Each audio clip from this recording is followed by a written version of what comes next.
अवगत कराना है कि दिनांक 9/11/2024 को लोहारली टोल के पास एक कंटेनर को कुछ लोगों ने रोका था, जिसमें प्रतिबंधित पशुओं के मांस की सूचना होने पर दिनांक 10/11/2024 को इसका सैंपल परीक्षण के लिए भेजा गया था। सैंपल में प्रतिबंधित मांस के होने की पुष्टि होने पर SPJ cold storage viscera road पर उसमें जितने भी कंटेनर और अन्य सामग्री रखी थी उसको नियमानुसार नष्ट कराया गया है तथा कोल्ड स्टोरेज के मालिक, ड्राइवर, सहचालक और अन्य सहयोगी जो थे कुल 5 लोगों को इसमें सुसंगत धाराओं में गिरफ्तार करके जेल रवाना किया गया है। अन्य विधिक कार्रवाई प्रचलित है।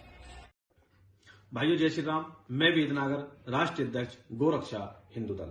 जैसा कि आप सभी को पता है कि एक हफ्ते पहले मेवात की गोरक्षा की टीम से सूचना मिली थी कि एक बंगाल से बंद बोडी कंटेनर गोमांस लेकर नोएडा आ रहा है। सूचना के आधार पर दादरी थाना क्षेत्र के अंतर्गत पुलिस को अवगत कराकर उस कंटेनर को पकड़ा गया। पकड़ने के बाद उसकी सैंपलिंग कराई गई।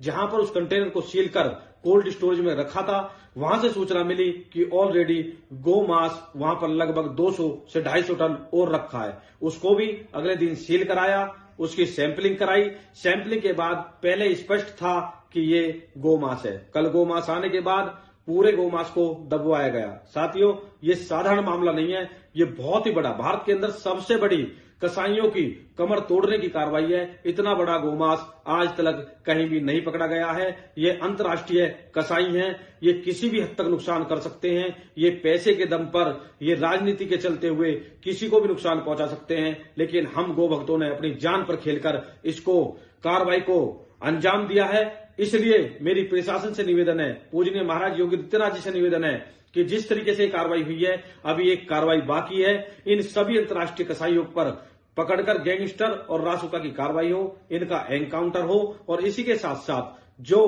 कंटेनर का मालिक है, जो कोल्ड स्टोर का मालिक है, उस पर भी गैंगस्टर रासुका के साथ कार्रवाई हो, एनकाउंटर हो और तत्काल हजारों गायों का मांस नोएडा में लाकर जिस तरीके से यहां रखा गया, उस तरीके से उस कंटेनर यार्ड को भी, उस कोल्ड स्टोर को भी तत्काल बिल्डोजर चलाकर ध्वस्त किया जाए। अगर ऐसा नहीं हुआ तो 72 घंटे के अंदर हम सभी गोभक्त अपनी सहमति लेकर एक हिंदू महापंचायत वहां पर बुलाएंगे और उस महापंचायत में जो निर्णय होगा वो सभी का निर्णय होगा।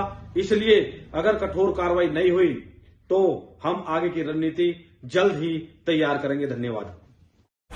नमस्कार, आदाब, दोस्तों, मेरा नाम है आरिफ। आप देख रहे हो ऑल इंडिया रियल न्यूज।